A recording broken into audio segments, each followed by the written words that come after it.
Another question, and now looking ahead to the future, maybe with the global game market evolving, how do you see the role of the culturalization strategies changing in the new decade? I think that it is going to continue to evolve for sure. I think there's a lot of pressure that comes with this role. Like you said, it is a minefield, and the world is not getting more and more peaceful either.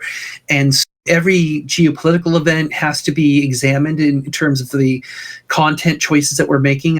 The invasion of Ukraine 2 years ago sent shockwaves to the industry in terms of what we were supposed to do with Russian-facing content and Ukraine-related content, and not just in the games, but also the teams themselves, because the industry has used a lot of amazing Ukrainian talent. So we had to adjust to that as well and support them in reconfiguring how they're going to work.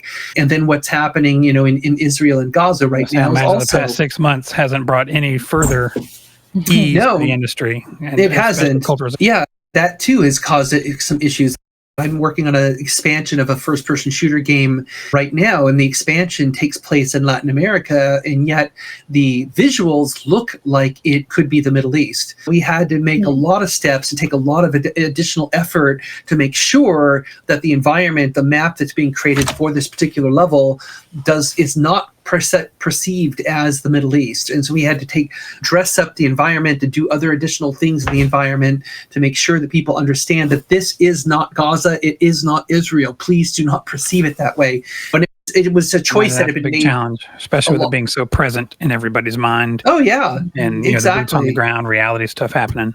Yeah, and I think that's one of the biggest challenges that comes with this job that is only going to get more challenging, is trying to help people anticipate what those issues could be. So that is part of the work that I do, which kind of dovetails really well with my background as a geographer, is that I am looking ahead in the different markets on the games that I work on. When I have an understanding of when the game is potentially going to release, I have to look ahead and see what content in the game could be problematic 6 months from now, 12 months from now, 2 years from now, based on what I know is happening in those different markets. And because as we know, all it takes is one election or one regime change in a certain market, and the content rules can suddenly be completely different.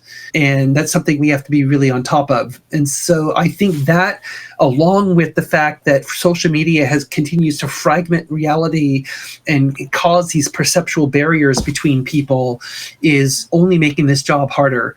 Without getting too political or upsetting any factions, I have a follow-up question. Are you experiencing, especially with Ukraine and more recently with the Israel-Gaza situation, are you finding...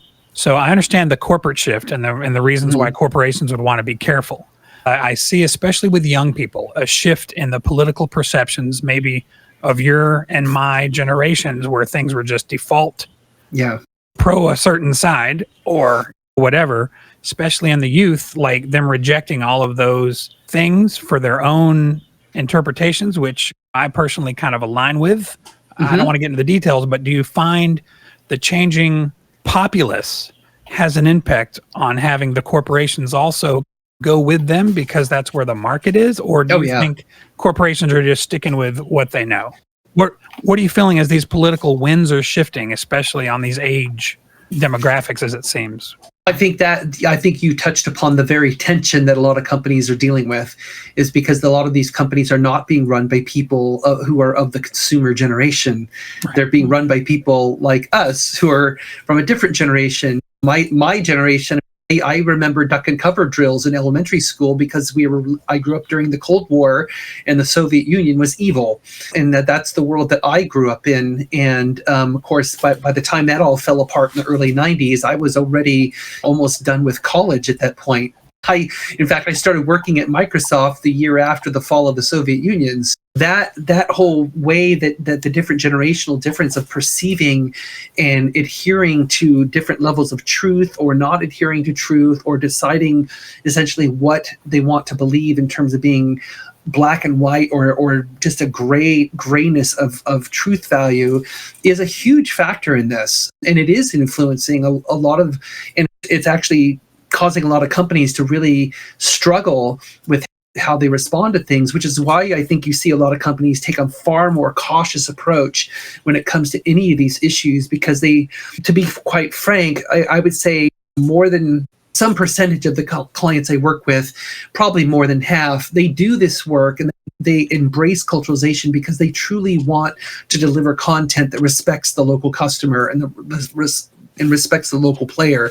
But the other group, the other contingent, does it because they are absolutely terrified of social media. They are petrified of what's going to happen. And I think that a lot of that comes from a misunderstanding or not enough fluency in understanding the younger generations and how they use social media for activism. And so they do not want to be canceled. They don't want to be called out for something that they did in their game or their product. And so they're just terrified of that. And so they'll do the right thing, but that's why they do the right thing. It's not because they actually might believe the right thing is the right thing to do. It's because they don't want to be canceled.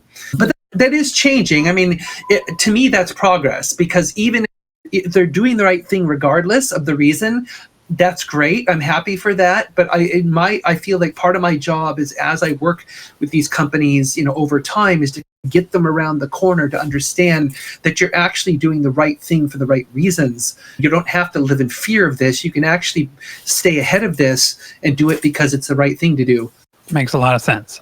I think that's enough questions.